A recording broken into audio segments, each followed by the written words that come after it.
संगत जी, आज हम उस विषय पर चर्चा करेंगे जिसे समझ ले तो जीवन बदल जाए। वो है आत्मा कौन है और परमात्मा कौन है, और ये दोनों कैसे मिलते हैं। सुनने में तो आसान लगता है, पर जितना गहरा जाएंगे उतनी रोशनी मिलेगी। मन रोज कहता है कि ये मिल जाए, वो मिल जाए, ये हो जाए, वो हो जाए। मन हमेशा भागता है, संतुष्ट नहीं होता। और हम सोचते हैं कि मन मैं हूँ। यही तो भ्रम शुरू होता है संगत जी। सुन लीजिए, मन तुम नहीं हो, मन तो तुम्हारा नौकर है और तुम आत्मा हो, चेतन शक्ति हो जो शरीर को चलाती है। अगर आत्मा निकल जाए तो इतनी सुंदर शरीर भी लकड़ी का ढेर बन जाता है। अब सवाल ये नहीं कि आत्मा है या नहीं है, सवाल तो ये है कि आत्मा को याद है क्या कि वो कहाँ से आई है। परमात्मा कौन है?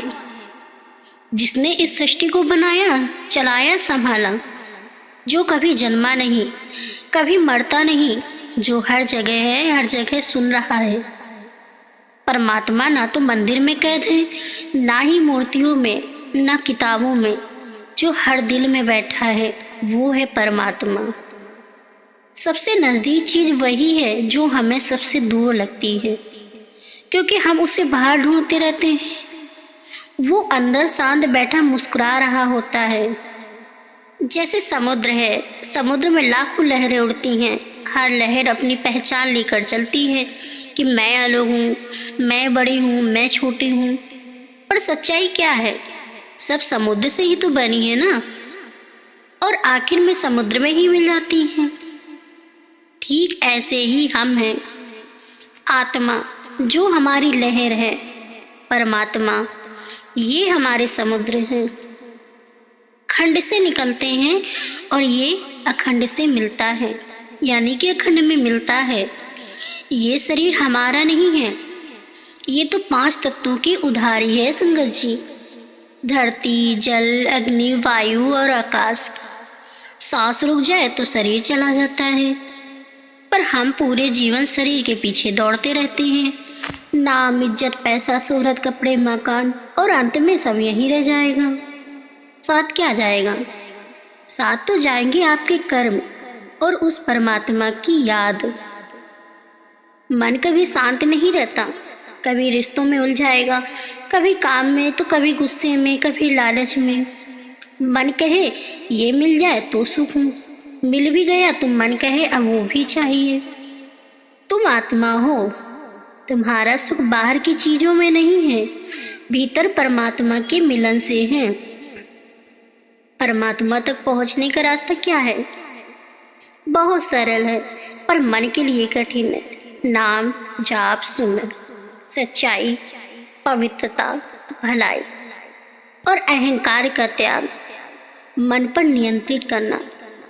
जब आंखें बंद करके प्रेम से मालिक को याद करते हैं, तब मन धीरे धीरे पिघलने लगता है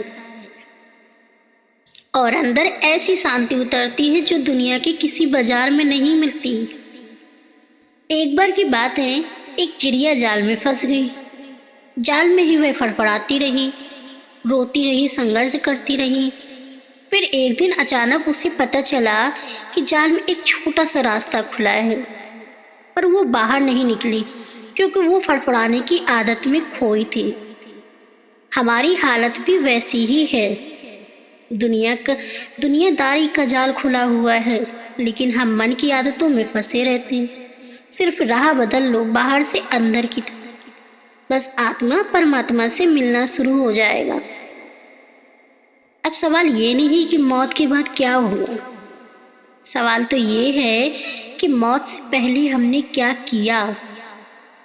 क्या हमने मालिक को याद किया? क्या मन को हराया? क्या हमने प्रेम किया? याद रखिए, भगवान दूर नहीं है, हमारा ध्यान कहीं और दे रहे हैं, यानी कि हम ध्यान कहीं और दे रहे हैं। तो संगत जी, आज से ही संकल्प लो कि मालिक हम आपके हैं और आप हमारे। अपने अंदर की आवाज़ को सुनेंगे, नाम स्मरण करेंगे, मन को जीतेंगे और फिर आत्मा को परमात्मा से मिलाएंगे। संगत जी, आशा करती हूँ आज का सत्संग आपको पसंद आया हो, समझ आया हो। तो हमें कमेंट में ज़रूर बताएं जी, और इसे लाइक शेयर ज़रूर कर दें। तो चैनल को सब्सक्राइब करना तो बिल्कुल ना भूलें जी, ताकि आपको हर दिन ऐसे ही सत्संग की वीडियो मिलती रहे जी। राधा स्वामी जी।